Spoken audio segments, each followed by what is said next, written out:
Good morning. This morning we're going to be talking about taxes and public policy. And I know everybody has a very good idea of what taxes are, but I did want to kind of start with a common definition so that we can move forward from that. And beginning with income taxes. Taxes are a compulsory, meaning you have to pay it, obligation owed by a taxpayer to a federal, state, or local government and levied on the taxpayer's earnings or profits of a business. There is also another type of tax, which is simply an amount that's added to the cost of some goods and services, and that would be a surcharge on a purchase that you made. It's a different kind of tax than the income tax. And you know how you go in and you buy a 99-cent item and you actually pay $1.07 for that item. It's because that difference accounts for the tax that was charged at the point of purchase of that item. So taxes, of course, have always been collected and been paid. And by always, I mean like forever since societies have been organized. But if we go back to the founding of our country, we will come up with a statement that was made that was taxation without representation. And there's always some kind of energy behind that because it was the charge the colonists made as they began to feel abused by the British government. They were, the British Parliament passed the Townshend Act in 1767, which imposed goods on imported into the colonies. And they had to pay those taxes, but they didn't get the benefit of having any input in the decisions that were made about those taxes. So they had no representation. So it would come up. Taxation without representation. And that, of course, was in the form of government that we call a monarchy. The colonists grew restless and aggravated under that monarchy. They overthrew that monarchy and became self-governing and became what we call a democracy. And it's a different form of government. And our founding document is called the United States Constitution. And that document actually gives Congress the power to tax the people. Our representative democracy means that people are in charge, but they do set up a system of laws that apply to everybody and that are intended not to interfere with people's natural rights.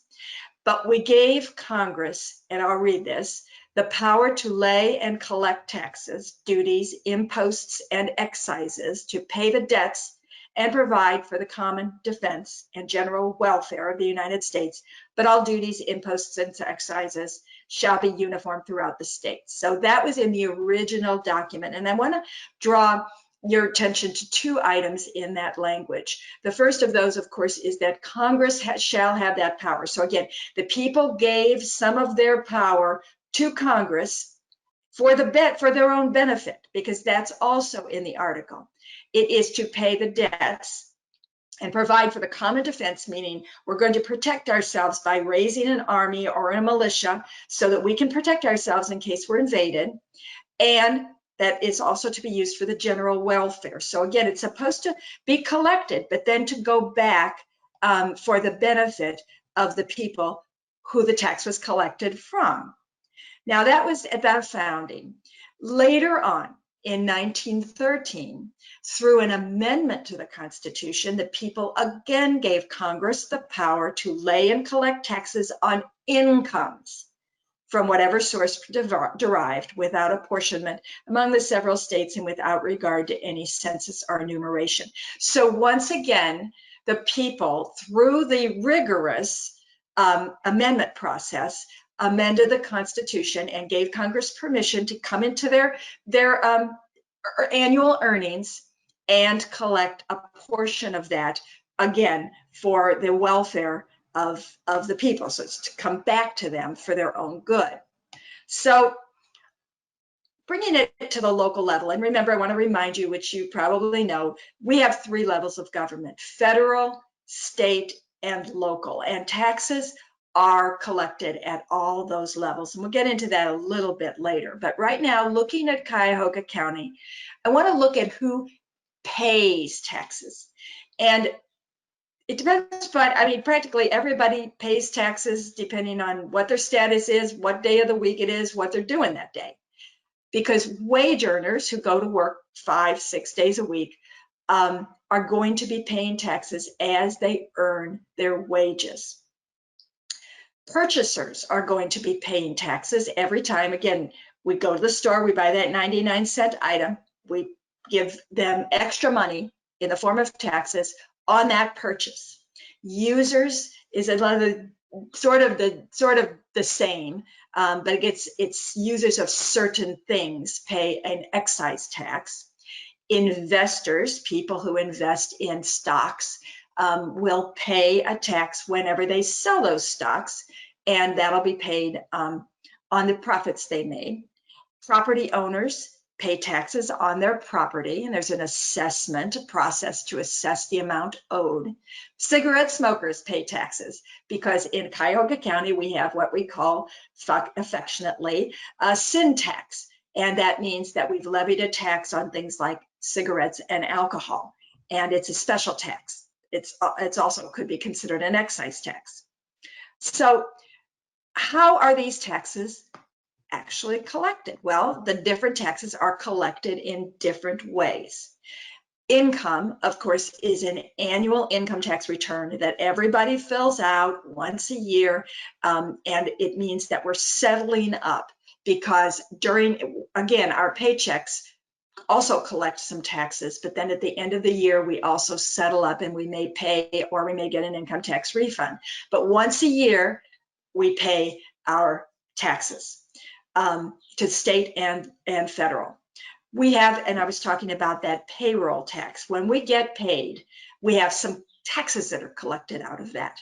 And if you look at your pay stub, you'll see there's a gross amount and there's a net amount. And the gross amount is the money that you earned, and the net amount is the amount that you got. And the difference is the taxes that you paid before you got your wages for that pay period. Sales and excise taxes are typically paid at the point of purchase. We're back to that 99-cent item that you bought. And then capital gains tax is what you made when you sold property or sold stocks. It's that profit that you made, and that's paid annually on your income tax return. And then property taxes are collected. There are different ways depending on the location of the property, but I think it's typically collected every 6 months, and it may be billed. So I've been giving you definitions all along, but I want to go into 2 more definitions because these are important. And again, they have to do with how taxes are calculated. There's a progressive tax, and this tax rate changes as the income of the taxpayer changes. So in 2020, you may make a certain amount, and when you pay your taxes, you would be paid according to the total amount that you made in the year 2020. But in the year 2021, you may make more money, and so that might bump you up into a higher level of taxation, and you may actually pay it according to a higher percentage of that tax. Next year, you might go down again, and that percentage of your tax might lower because your income tax changes, and that is a fluctuation that's built into the income tax system.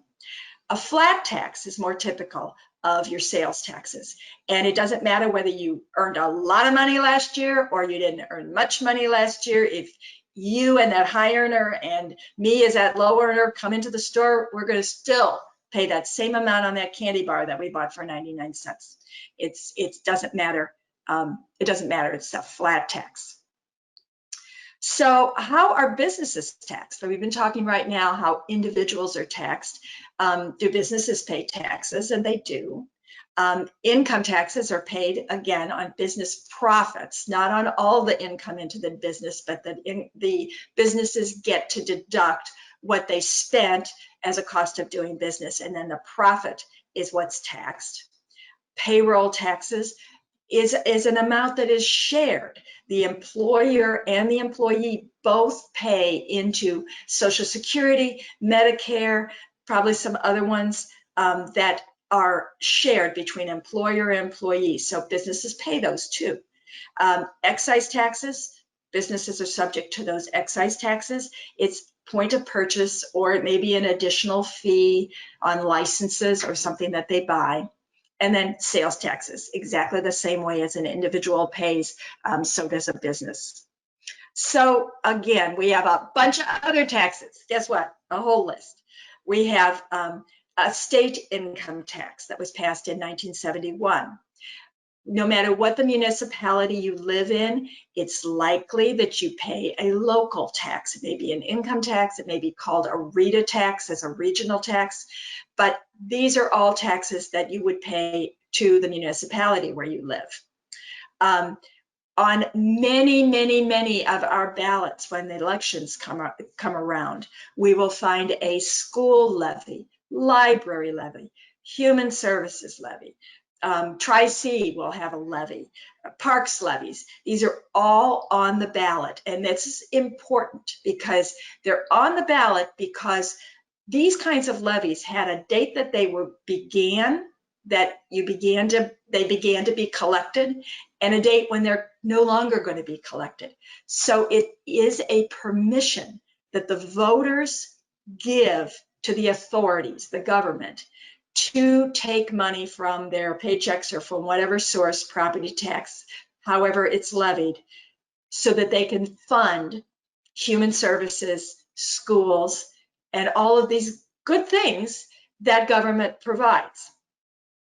We have to vote on sales tax increases. We have a certain amount that is in our sales tax now, and if that's ever to be raised or lowered, it would be by permission of the voters. And then that sin tax renewal. Again, whenever we are levying on taxes on alcohol and cigarettes, that's subject to renewal. So how does this look from the federal government standpoint? What we've talked about paying taxes, collecting taxes, and spending tax money. So now we're going to look at the federal government, and I'm not sure how well you can see this chart. I'm going to go through it. It has at the top government revenue in billions of dollars, and revenue means income. And what this chart's trying to show us is the whole total income of government is represented in this circle. And that whole total income, you can see off to the side, is $3.321 trillion. So that's a lot of money that was taken in by the government. And where did it come from? That's how the circle is divided. There's one large part. It's a dark blue color, and it is practically half. It's 51%. Came from individual tax returns that individuals paid to fund the expenses of government. Another really large portion of that comes from the payroll taxes. Again, that's what's collected between your gross amount and your net amount on your paycheck. And then there are two smaller portions of this circle. One represents corporate income taxes, and the other is just other things that come into the government to fund the whole year, in this case, fiscal year 2018, of revenue that came in. So remember I said earlier, I was talking about excise taxes, and excise taxes, again, are just a tax that's on specific items. And the federal government collects revenue through different types of excise taxes. And so it's another source of income for the government. And this is a bar chart. It says at the top, composition of total federal excise tax revenue, and it's looking at fiscal year 2017. The highest bar, vertical highest bar, was the amount collected for highway use. It's highway taxes, and you pay that through gas purchases, you pay that through license when you renew your driver's license. There's a number of sources and fees that you pay to fund this great big 45% of all excise taxes that the government collected, the federal government. Aviation taxes, that's probably also a fee on jet fuel and airport fees. They collected 16% of the total from tobacco, 12% from alcohol, and the ACA, which is the Affordable Care Act, there was an excise tax placed in that legislation for the costs of that act. That was 5% of all that came in, and then 4% of other. So that's kind of how you read that chart. And again, all those bars come together for all of the money that was collected as excise taxes. Now, we're going to talk about where the money went. And again, you're looking, this chart says at the top, where taxpayer money is spent in fiscal year 2018-19. And again, it's a circle showing different shades of color that represent different expenses. And I know you probably can't see, this is very small. So I'm going to break it down to show you how the money was spent. And the money is, I'm going to call them budget priorities, because what you spend the most money on is something that's important. And $176 billion was spent on Social Security, and that's the paychecks, or the Social Security checks that go out to people that are retired, because we want to support people who are no longer working. We spent $78.8 billion on health, which includes Medicare and probably veterans health and lots of other health related programs that are paid for by the money that's collected by the federal government. Education, $34.7 billion, and defense, $31.2 billion. So again, going back to that language in the Article 1 of the Constitution, it said that tax money would be paid for the common defense and the general welfare of the public. And so these budget priorities would tend to suggest that that's what we're using the money for. Now, I was looking at the federal government. So let's look a little closer to home. Let's look at RTA. I just put this down as kind of a balance sheet, very primitive kind of balance sheet. At the top, we're talking about RTA and how RTA uses its money. On the left side, I have the sources of income, passenger fares, sales tax, reimbursements, and a state subsidy that RTA receives. And they receive this money and they spend it on the things on the right side of the chart. They spend the money on employee salaries. We have to pay the bus drivers. Bus drivers get benefits, fuel, we have to run the buses, buy diesel fuel, and just other kinds of supplies that RTA uses. And so we want to break that revenue down a little bit, because RTA's revenue is kind of a soup of income from many different sources. Again, going back to the 3 levels of government, we see that all represented in the RTA budget. But I want to make note of the fact that much of RTA's budget comes from passenger fares. When you get on the bus, you pay your $2.25, you ride.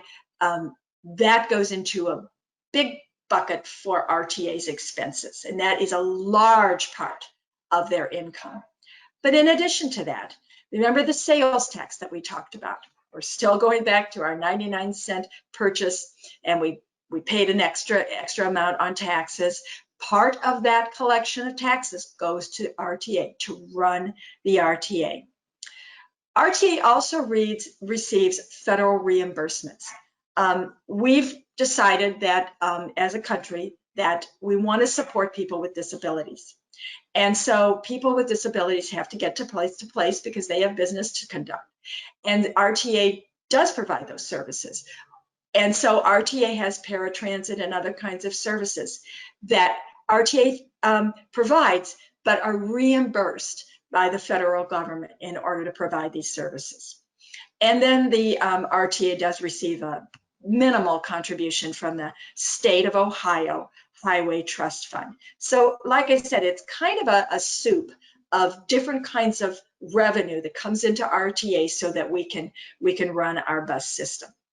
Now, I want to bring up that we are now in COVID and we have a problem. And I want to draw your attention to how public policy comes into this conversation.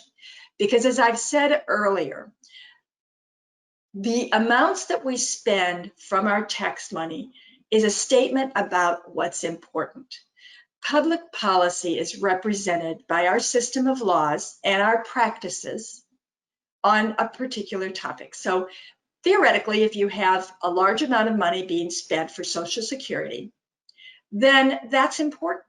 It is a matter of public policy to support our seniors, people who are no longer working, so they can have a decent standard of living. So that's a statement of public policy. And we can bring that to bear when we're talking about COVID now with respect to RTA. And this is how I'm going to bring that into the conversation.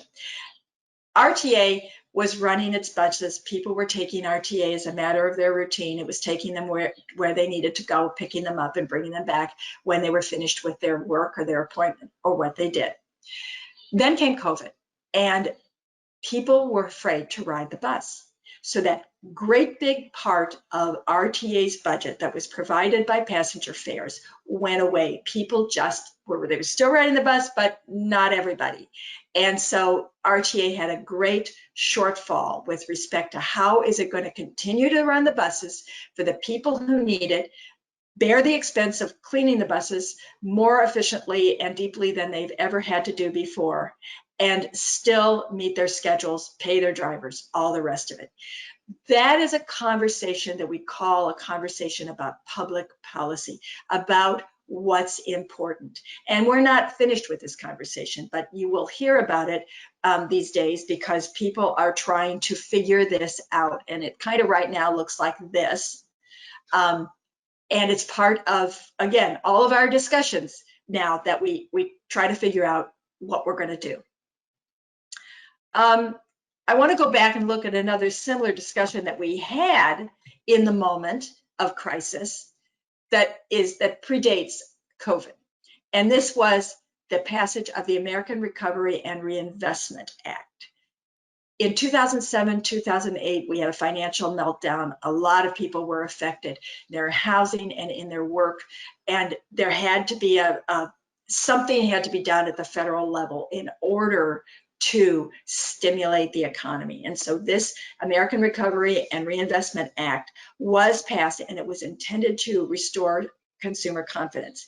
And that happened, and it did help the economy to reboot itself, and we came into a nice era of prosperity after that was passed. We now have a similar situation, and we're talking about how we're going to have yet another rescue package for the country as people are affected by the coronavirus. And some of the things that are being talked about are aid to individuals as individuals, aid to cities and states. Again, this relates to RTA. How are we going to run our transit systems when people aren't paying the fares? Aid to small business who don't have the money to run because they don't have the people coming in the door, but they don't want to close. So we're having these public policy discussions right now, and we can listen to them, and through those discussions we can decide what's important, and we listen to the voices in that discussion, and we can hear what different among our leaders think is important. It is right now an extremely important conversation. So that really is my presentation. I wanted to go into a few frequently asked questions. And the first question is, taxes benefit the people. Remember, I was talking about how when we set it up, it was for the protection, mutual protection and general welfare of the people. So you would normally kind of say that was true, but I'm going to put it's false. And here's why. Because years ago, states in the South were charging what was called a poll tax, when people wanted to vote, they could not vote unless they had paid their poll tax. And essentially, you just had to pay to vote. That was deemed an abuse because voting is very important in our democracy. And so an amendment to the Constitution, the 24th Amendment, was passed. And again, that's a very rigorous process. And the states and the people of the country decided that the right of the citizens of the United States to vote in any primary or other election for president or vice president, for the electors of president or vice president or senator or representative in Congress, shall not be denied or abridged by the United States or any state by reason of failure to pay poll tax or other tax. So taxes can be used as an abuse of power, but in our case, we fixed it in 1962 for that particular type of poll tax. Another frequently asked question is, what is a nonprofit organization? Because I just wanted to bring that up because we are served by so many nonprofit organizations that I wanted to make sure that it was clear that the IRS does allow some organizations to be tax exempt. The nature of their work is not to make money. The nature of their work is to provide services, help people, but although they pay their staff and they pay for the expenses of doing business, they don't make a profit. So they are tax exempt as an organization. And so it's important to note that the IRS does allow this. Churches also are tax exempt. They don't have to pay taxes. Again, Or Seeds of Literacy. Seeds of Literacy is a tax exempt organization. It is a nonprofit. Thank you for that. And then finally, are all goods and services taxed? Well, this is a state-to-state decision, but in Ohio, certain purchases are exempt from taxation. No sales tax is paid on food or prescription drugs, and certain services like manicures and snowplow services. There are a lot of others that are not subject to sales tax. So again, that's a public policy question. You can see the wisdom of not putting an additional cost on food or prescription drugs. As I say, it's a public policy. We've decided that it's important that food be as readily accessible to people as possible, so we're not going to tax it by way of sales tax. You won't find that in all states, but it is true in the state of Ohio. So that's all I have, Chris.